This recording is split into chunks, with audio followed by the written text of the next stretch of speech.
British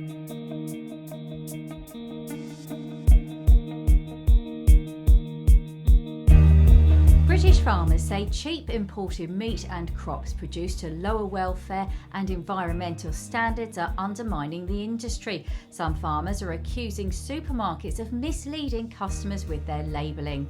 I'm journalist Angela Walker, and in this podcast I talk to inspirational people and discuss underreported issues. My guests today are fourth generation farmer Anna Longthorpe and Ben Gibbons from the National Farmers Union. Thanks for joining me, both of you. So we're going to be talking about food labelling, cheap imports and security. Ben, we'll come to you in a few minutes because you represent 55,000 farmers across the UK. So I'm interested in hearing your views. But first, I'd like to find out about your background, Anna. You're a pig farmer from Yorkshire and you're from a long line of farmers, aren't you? Yeah, so we were originally arable farmers, and then Mum decided to add pigs to the mix over 30 years ago now. And I sort of followed her into the pig side of things. I've been sort of heavily involved with various campaigns over the years in the pig industry, sort of under Dad's wing, shall we say. But then the most recent crisis, I've sort of led from the front and really had my eyes opened on all the issues and the unfairness in the supply chain and just really misleading labelling and stuff, which really doesn't give British farmers a chance to even fight their own cause, really. Yes, so tell us about your main concerns about British farming. Well, as you've just said there, there's very misleading labelling going on, and the imports that are coming in don't meet the same standards that our produce does, environmental standards or welfare standards, and it just puts us on such an unlevel playing field. And one of the tools in our boxes is to really push ourselves and encourage consumers to back us, but it's so difficult for them to do that when there's such misleading labelling going on. They shouldn't have to be detectives and having to read the fine print on the back of the pack to establish if a product is British or not. Yeah, let's be a bit more specific. Tell me, what is it that you've seen? Because you've been campaigning, you've been trying to raise the issue of labelling for a while now. What is it about labelling on meat packaging in supermarkets that's really making you feel upset? Well, there's a variety of things. I mean, for one, we've got these tertiary branding, like Woodside Farms, Rosedene Farms. We've got packaging that looks, blue, red, white packaging. We've got some products that have actually got a Union Jack on, even if the product's only sort of packed here. There's a certain sugar brand, for example, that has a Union Jack on it, and the sugar cane's imported, whereas we have another sugar brand that is all British sugar, and we should, it's really difficult for consumers to establish how to back the British farmers when it's such misleading labelling going on. I did contact the Competitions and Markets Authority and they referred me to DEFRA, and DEFRA said food labels must not be misleading and that people can contact trading standards about individual cases. Do you think it's the case that, it's the odd one or two items slipping through the net that are being displayed, under a British banner? Or do you think there's something more to it than that? I think there's a lot more to it. When you look at in the major supermarkets, not all of them, but certainly the biggest two players, they'll have, big signage above the shelves saying backing British farmers. There's one that says best of British on a gondola end. And then everything underneath it is literally imported fruit and veg. So, yeah, I think it's... as I understand, most of the time it's cheaper to import and we've got to ask ourselves, why are these imports cheaper? We know that customers do want to back British farmers. We've been outside retailers and we've been speaking to consumers. They've said they want to back British. We've told them what to look for, and they'll go inside and they'll really, really look at the packaging carefully and then come outside and say, well, there's no British in there. Well, The retailers know that consumers want to back British, so they're they're making things look British, and buying you think imports. that's a deliberate policy? That's a deliberate policy, you think? I think so, yeah, purely for profit margin. Asda, I contacted Tesco and Asda. I've contacted both of them supermarkets twice. Asda came back to me and said all Asda products are clearly labelled, and they asked me to send them examples, which I did, but they've not responded to that so far. Ben, is this something that you've heard from other farmers, or is this, Anna's being a bit overly sensitive? What do you think? I would never say that farmers are overly sensitive when we're in an extremely competitive market, and it's extremely frustrating to see a lot of imported product on the shelves. But from our point of view, we always call for food labelling to be clear, simple, accurate, and including the country of origin. That is really what we're asking for here. We always think and we know that the British public want British food. They've got the confidence that it's traceable, that it's produced to a high welfare standard. I mean, to go slightly back from the labelling, Anna's touched on it there. We are getting a lot of food that's imported. I think we're 60% self-sufficient at the moment. That can change to whatever sector you're in. But we have seen a growing push from government to do further trade deals, which we potentially haven't done in the past. And that creates a whole sort of minefield there. You're talking about trade deals with other countries who don't have the high welfare standards that we have. Is that right? Yeah, I think it's important to touch on as well that countries have got different standards. We can't all say that they're significantly lower, but there is a differing in standard, which ultimately produces a different cost of production. We have always called on from the NFU that the government should, when they're entering these trade deals, come with a set of core production standards. And that often gets very confused with food safety standards. Food safety is something that the government have widely accepted, shouldn't be undermined, but it's very different to production standards. And ultimately, if things are different with production standards, then the cost to produce is going to be very different. You're nodding there, Anna. Tell us about the high standards that you rear your pigs to and how you feel that could be undermined by, cheap imports. I was sort of nodding along there because I had this conversation with Mark Spencer at the Great Yorkshire Show, actually. And as I understand it, under WTO rules, you can't base trade deals on welfare. That can't come into it. So you can't discriminate against a product from a different country based on welfare standards. That was my understanding of the conversation. So what would you like to see? Maybe labelling that indicates the standards that each country's adhered to, or how could we make it so that people know what they're buying? What do you want to see on the packaging? I just want clear country of origin labelling. I wouldn't. It was spoken about having different sort of welfare standard labelling and stuff, which I don't. It would be too messy, and I think it's. Some people try and make it a bit too black and white here as well, in that indoors bad, outdoors good, and it's just not that simple. We're very lucky here to have so many different production systems, and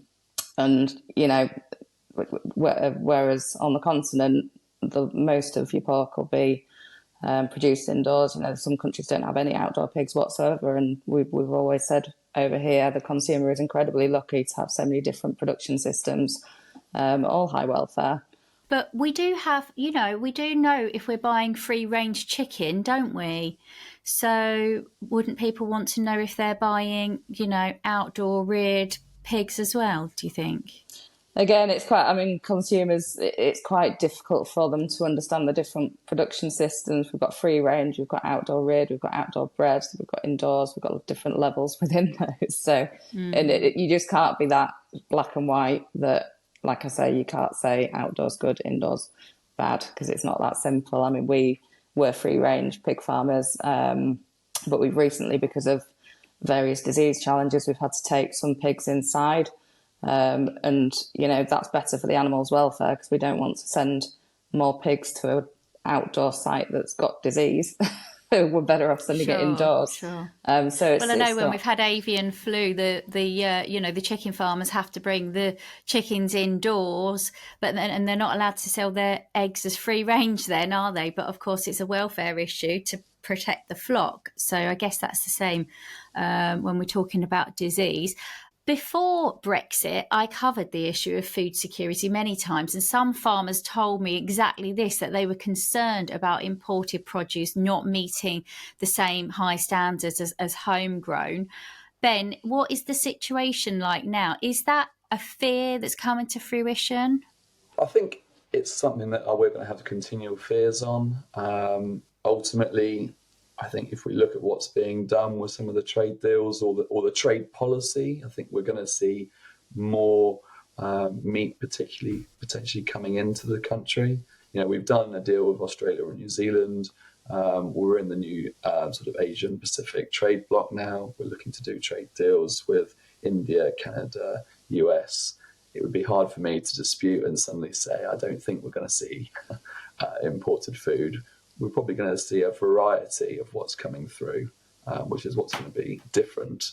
And that's where we still push through and would ask government for these core standards. And I know that Mark Spencer might be saying to Anna that it's not possible. But remember, we're looking to do trade deals with countries that want to trade with us. Australia, New Zealand, as a prime example, are primarily selling us products that we're actually very good at producing in this country. They wanted access to 60 million consumers, and we could have gone in there and said, this is the line, this is the standard that you've got to meet, and it would almost lift their standards up to ours, and we could be on a level playing field. If we can do it with things that we outline as food safety, so we've said we're not going to have chlorinated chicken and hormone pump beef. If we can implement those standards as safety standards that countries have to deliver to, I can't see, and if you can't see why we couldn't put through a core set of standards as well that would make it much fairer for our own domestic production. I know a few years ago, an arable farmer was telling me how frustrating it was because he wasn't allowed to use certain pesticides, and yet overseas they were, and those grains were being imported or used in products which were then imported into this country. And there's it's not a level playing field. But if these deals have already been struck, then what can be done? I mean, what can be done to help British farmers now? You're right that it's very hard to undo what's being signed already. What we're pushing for is a change in trade policy and something that's much more pragmatic, something that keeps an eye and understands our sensitive sectors, particularly when we're looking at livestock, we're looking at meat production, we're looking at sugar production, very sensitive sectors where we do have high standards and a high cost of production can be undermined very easily by that. And the trade policy just needs to have a much greater understanding of that, because if the competition means that we can't compete on the shelves for our product, then that production is going to start to fall, and it's very hard to turn it back on. Anna, what do you have to say about that? If we can get consumers to buy British, that creates more of a demand for British product. That encourages British farmers to produce the products. And, we keep hearing food security banded around, but that is one way that we could really encourage British farmers, because there's a really low mood in the industry at the moment. It's not just pigs, it's throughout farming, and I've never known it this way, that we're feeling really undervalued. Food is just so undervalued, and it's making more financial sense to plant trees and put solar panels up on your farm than grow food. And we've always been very passionate about what we do. But it's getting to the point now where do you draw the line and just say, it's just, you've got to use your head here rather than your heart. If it's not paying, it's not paying. And if all farmers decide to go that way, then we really are in trouble regards to food security. Where do you see British farming in 5-10 years if things don't change?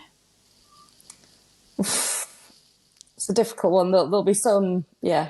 I mean, I'd like to think, I've got a different supply chain anyway. I've got a very niche supply chain and I supply direct, so I'm a little bit more secure in what we do. But even that, with smaller abattoirs and stuff falling away, the infrastructure to support smaller businesses is falling away. With the pig supply chain, with what's gone on over the last couple of years as well, that's gone very integrated. You've lost a lot of independent producers.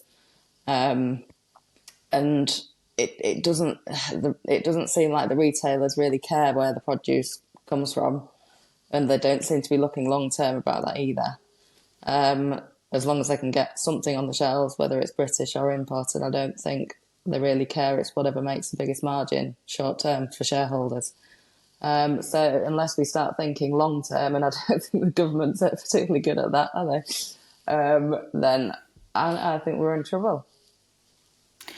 Ben, you said people do want to buy British. What do you have to support that? I mean, we're always saying looking out for key logos, and we've spoken before about some of the misleading in labelling, but some of the key logos, looking for that origin label as well, looking for red tractor if it's appropriate in that certain product. Those are the key labels for the British consumer to support. I think it's important to sort of look at the broader sort of food security context as well. I mean, the NFU had a food summit with Number 10 earlier in the year to discuss the crises really that we're in. And you can see from our recent surveys, confidence in agricultural production is extremely low, and they need something effectively to outline, to create that sort of future and have a long-term plan, which we've always lacked recently. What we're calling for is our food security, our self-sufficiency to be monitored, for there to be a report, an annual report that's effectively looking at what we're producing. And if we're creating policies like trade, or potentially on the environment side as well, but if we're just looking at trade here, that are actually reducing our production levels, there needs to be a reaction to that. We can't react after 20, 30 years of being in the trade deal. We need to be monitoring these as we're signing them, and the impact it's having on our domestic production, and it can't be undermined. We're starting to get government talk more proactively about supporting farmers and supporting the food security, but we need to see action now, and some of it is on that line, and to try and pivot some of our policy and look more at domestic production. I know some of these trade deals are allowing, for example, New Zealand, I believe, an in to the market now, and that's going to allow them to import or export to the UK more and more meat in future. Is that right? That's how the trade deal is working. It's opening up our market more in the future. Yeah, it's tailored to full liberalisation over a certain amount of years, and the quota will increase year on year. We always have had, or the EU have, when we inherited it, was a trade deal with New Zealand for very low levels of things like lamb, and so that's what we've always had. Actually, had lamb for a very long time on our shelves. The concern is, of course, if we're leading to the end of sort of time frame where it's full liberalisation, then we start to have sort of unexpected amounts on the shelves, which can often cause some issues with the market as well. I mean, so it's opening us up even more in the future from the sounds of it. Now let me just read out this from DEFRA. This is about labelling. It says food labelling rules are set out in existing food information regulations. They require a food label on pre-packed foods must show the name of the food, ingredients, the quantity, allergens, best before date, and nutrition. And the origin. So it's already got the origin on there, Anna. What do you want to see it to be more prominent? Is it about the actual labelling, or is it, I mean, you sent me some pictures, didn't you? And they were like, so, 2 packets of pork chops, and it was really difficult unless you examined it very closely, which shoppers don't do when they're in a hurry and they're just chucking stuff in the trolley trying to get in and out. It is hard to see sometimes which country that meat is from. But how could it be enforced? How could companies be made to make it clearer? They already have to put the origin on there.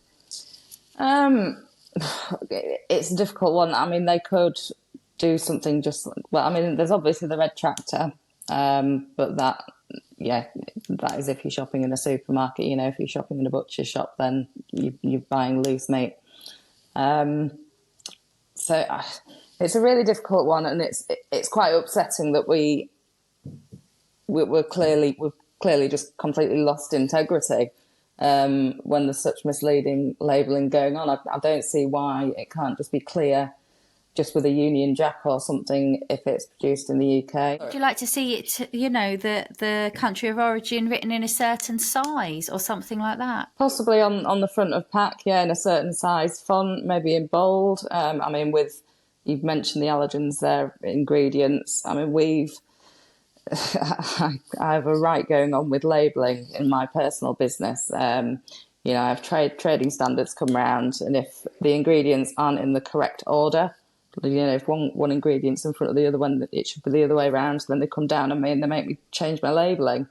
Maybe we just have a country of origin in bold on the front of the pack.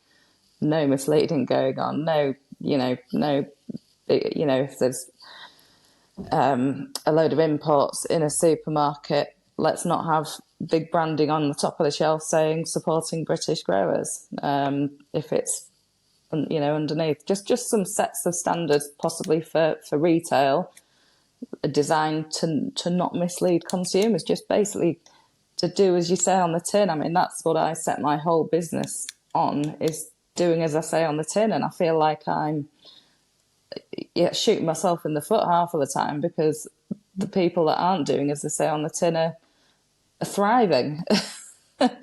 It just makes you question, what is the point in being truthful and having integrity? You sound so despondent, Anna, and you're telling me that the whole industry, other farmers, are really feeling demoralised at the moment. Where do we go from here? They are. I mean, FCN, the Farming Community Network charity, they actually ran a survey, and one of the main contributing factors to poor mental health in British farmers is seeing, shelves flooded with imports, and just getting some integrity into those big retailers. And so I'm not saying putting them all under the same bracket. We've got a few that are very supportive and do pay farmers fairly, and they've got really good supply chains going on. They've got good communications, and they do say as they say on the tin. But then we've got, like I say, the main two players, two or three, that are incredibly misleading. And like I say, all we want is to make it easy for a consumer to instantly see a packet, know that it's British, stick it in the trolley. They feel good about themselves that they're backing British. But at the moment, like I say, we're happy to really push ourselves. That's one of the biggest tools that we've got, is to encourage consumers to back British farmers. But it's got to be easy for the consumer to do that. Do you want to come in there, Ben? What do you think? I mean, we've talked about, farmers feeling demoralised. I mean, it sounds like a bit of an uphill struggle. They're trying to, sell their produce, and they're coming up against cheap imports that aren't clearly labelled as imports. And, the shoppers want an easy life, don't they? I mean, what do you think about those two aspects? The way that farmers feel that it's not a level playing field, and the labelling. Well, I mean, we always say that the labelling needs to be clear and simple. And I think that's always what we're asking, and it has that clear country of origin, which Anna sort of outlined there. But yeah, you're right, the confidence is very low at the moment. And it does, when they're seeing more and more trade deals done, it does start to undermine them. The confidence again is taking a hit then, which is why we're always pushing for the trade policy that understands the sensitive sectors. And while I know that we've discussed a lot on the labelling, the concern is, of course, that a lot of these trade deals we've started doing sets a precedent to do more and more. And if anything, some of the problem on the shelves could actually increase as we start to have all sorts of different products from different origins on. We're always trying to promote British product. The consumer wants British product. It's just getting it embedded into government to support us. And some of it is on the food security, which I outlined before.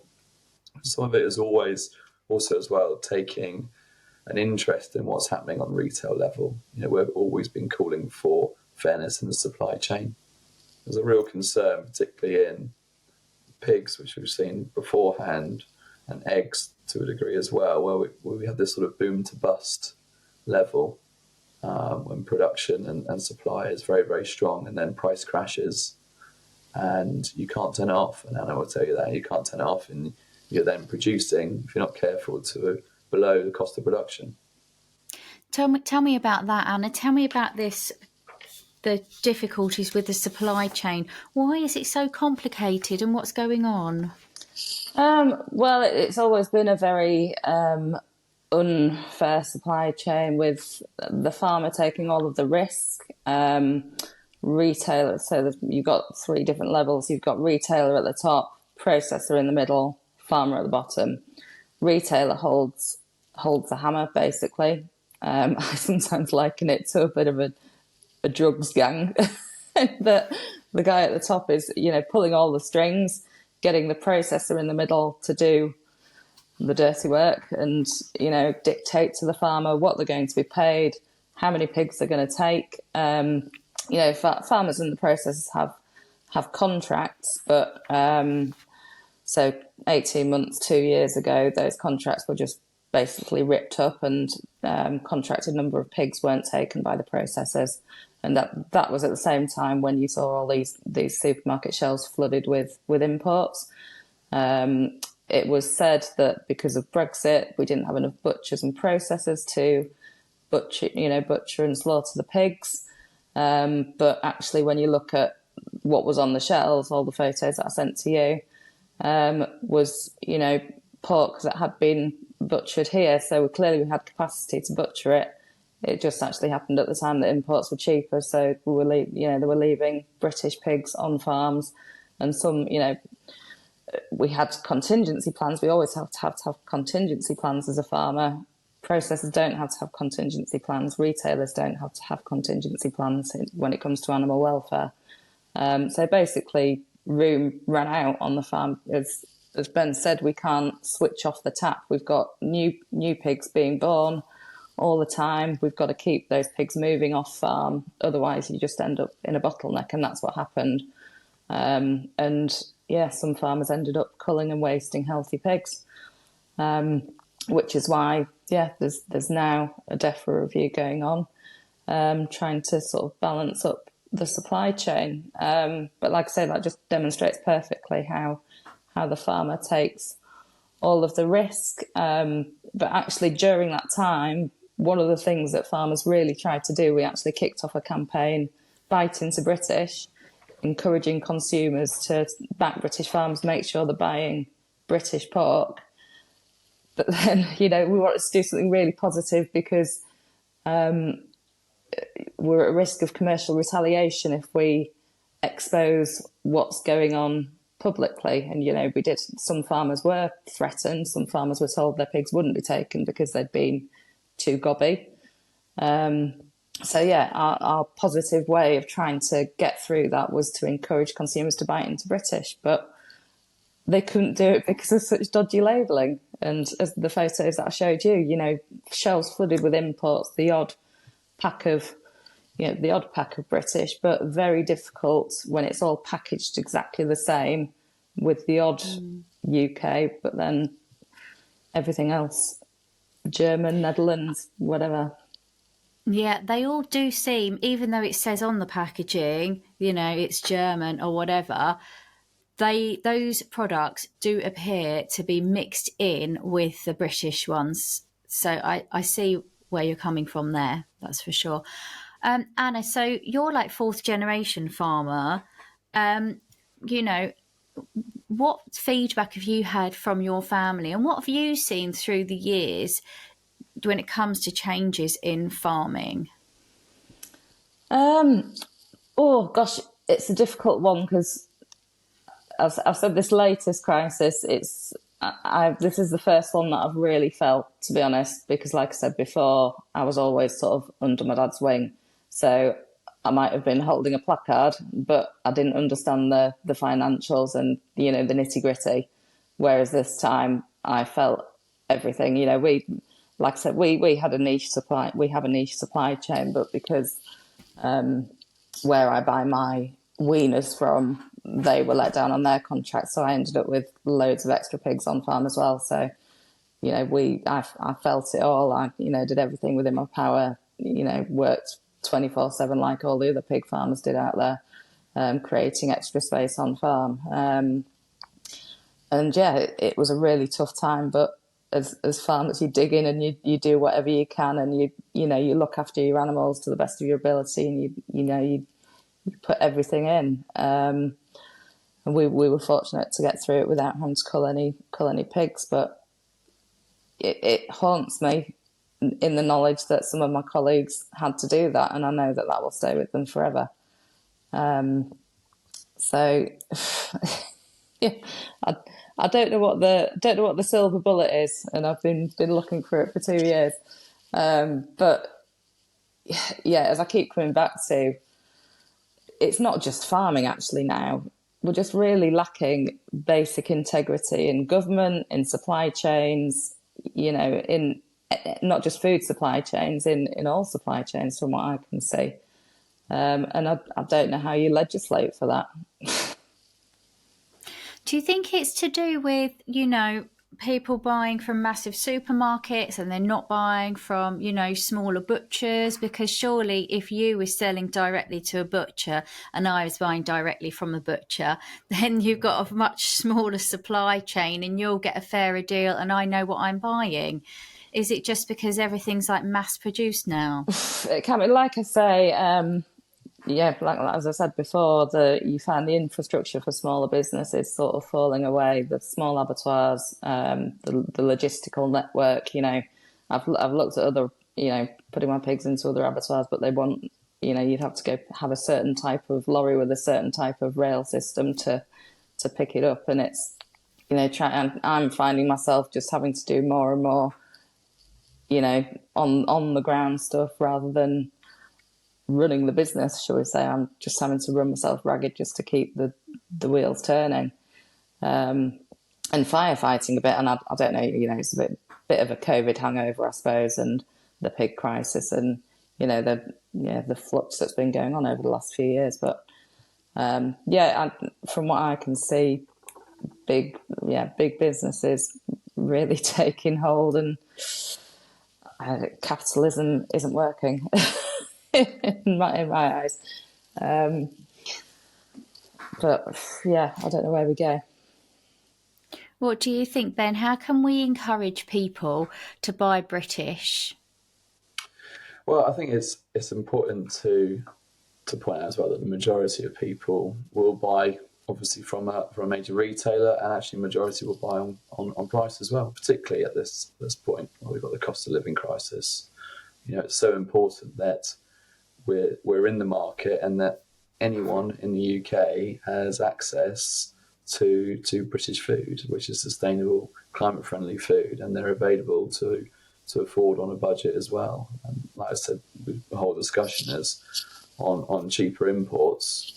There's a lot of pressure from the supermarkets to bring in cheap food at the moment, but we could consider it as a short-term gain for a long-term pain, because ultimately, if that's displacing British products, then we could see a big hit on the farm where production levels drop down, and we could see less British product on the shelves, because we can't always rely on some of those imports, as we've seen throughout this year. We've seen, a fall off in peppers and tomatoes, salad products. They suddenly disappeared from the shelves.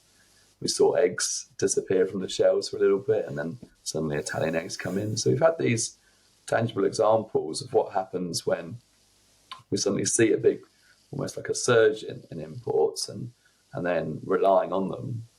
It's hard to rely on them entirely, because you will start to see these gaps. I mean, we've got our Back British Farming Day on the 13th of September. That's big promotion, a lot to government as well, to really stand up, to fight for their farmers, to stand up and get these policies right, to give the industry some confidence to continue producing. I think we have seen a shift. It's taken a lot of pushing from farmers, from ourselves in a few, and from other bodies, to continually push, as we always have, to get food security far higher up the ladder. This is where our government can be pretty bold and positive and legislate and say, look, we're going to support our climate-friendly, sustainable farmers, and we're going to lead the way in animal welfare and environmental standards, which we have. But the balance is, if we continue to push these standards up and increase our liberalisation on trade policy, we could end up pricing ourselves out of the market. So it's a real sort of balance. What, you guys, the NFU has been talking to the government. What does the government say? I mean, why are they pushing ahead, making trade deals with other countries to import stuff which is basically undercutting our own farmers? I mean, that is essentially what's happening. And as you say, it's short-termism, isn't it? Because if it puts British farmers out of business, they won't be there anymore, and then we'll be over a barrel, forced to import food which is being made to produce to lower standards. And at the same time, we keep hearing about carbon offsetting and green credentials. I mean, it's like we're being told one thing, but then in effect we're seeing another. I think it's important to highlight that we've had quite a few changes in government in the last short time, and it's been very different for each of them, to be honest. I think this last government that we've got with Rishi Sunak in number 10, we have seen a noticeable shift in understanding the food security issues. Unfortunately, a lot of it has also come from the war in Ukraine, which is highlighting these concerns as well in a major way, and you can see these tangible examples in front of us. We have seen that shift. We have seen a trade policy that is reflecting a bit more on some of our sensitive sectors. But so when you say we've seen a shift, in which direction though? Well, I think it's important to recognise that we're going to see these trade deals happen. This was a promise from Brexit. Whichever way you voted, a lot of what they were pushing, what they were saying was there would be more trade deals. What we've seen recently and much more engagement is the speed of which some of these trade deals are signed is potentially looking like it's rowing back a little bit. There's a bit more assessments, there's a bit more, making sure that the I's are dotted and T's are crossed, and just understanding these sensitive sectors. The speed that we saw Australia and New Zealand be signed with basically no consultation, no assessment, very little input was fairly phenomenal. And actually since then we have seen a shift, but we've been heavily pushing. If we know that these trade deals are going to be signed, we need to start exporting some of our products. We have premium product. Some of the markets that they're going to start opening up will have opportunities for export, but we need that help. We need that support to actually brand Britain and be proud of it and export that overseas, because we cannot reduce our production here. And if we're going to have some more imports in, we need to make sure there's an avenue for that market. What do you think about that, Anna? Would you be prepared to export your quality products? Because if you're being undercut here buy cheap, inferior meat coming in. Is that the answer? Would you be happy to export more to kind of make up that difference? Personally, no. That's just my product. I've been there, done that, and the paperwork is just not my cup of tea. Is that a Brexit thing as well? The paperwork to export, is that a stumbling block? Actually, no. I just don't like paperwork. It's I've exported to Dubai, and actually, because there's no domestic pig herd there, it wasn't as onerous. I think it would be harder to export to the EU than it is to Dubai. But yeah, I mean, it's hard enough me getting my product to customers in the UK, you know. And you mentioned the environment there, and we're not self-sufficient in pork here anyway. So to me, it doesn't make sense to export pork when we're looking at the environment. Let's keep it local and keep the food miles down, for goodness sake. Yeah, that's a good point. I think the thing that strikes me, Ben, is that, you know, we are producing a lot of great meat, a lot of great produce in this country, but the fact is that how can these farmers compete when the equivalent that comes in is cheaper because it's been produced to a lower standard? Therefore, surely consumers have a right at a glance to understand that what they're buying are not comparable products.